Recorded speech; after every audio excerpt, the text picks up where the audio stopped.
Un budget d'austérité et d'investissement, c'est comme ça que le premier ministre Mark Carney définit son premier budget qui sera déposé cet après-midi.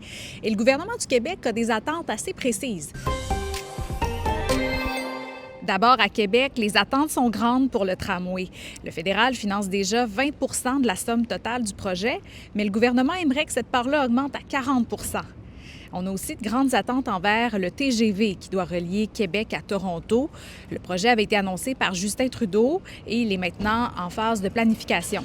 Et du côté des entreprises, la Chambre de commerce de Québec croit que le gouvernement Carney devra aider les entreprises dans son budget.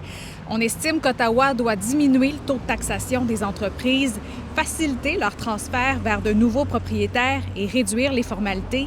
Tout ça pour favoriser la productivité. On est dans un moment critique de notre vie économique au Canada où notre souveraineté économique est menacée. Alors, je pense que l'heure n'est pas à ajouter de la réglementation, l'heure est à réduire le fardeau fiscal, réduire le fardeau réglementaire et aider certainement à ce que nos entreprises soient beaucoup plus productives que maintenant. De son côté, le ministre des Finances, Éric Girard, espère que Mark Carney va rétablir les transferts en infrastructure dans son budget. Et il n'est pas le seul, parce que toutes les provinces réclament 100 milliards de dollars sur 10 ans du fédéral pour construire, par exemple, des écoles, des hôpitaux et des routes.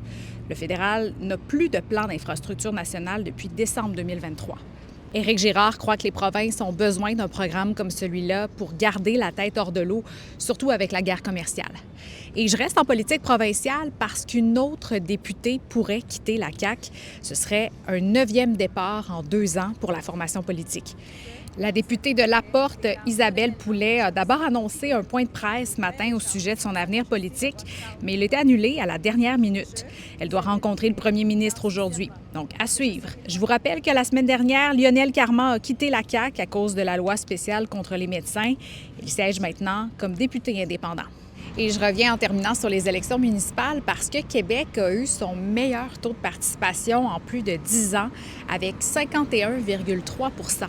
La dernière fois qu'on a vu un taux de participation aussi élevé, c'est lors des élections de 2013 avec 54,9 % Et Québec performe vraiment mieux que bien des villes en matière de participation électorale. Cette année, Montréal a eu un taux de 35,9 %, Laval 31 et Longueuil 34 %. Et le vote par anticipation est de plus en plus populaire. On a battu un record cette année à Québec avec un taux de participation de 16,6 %.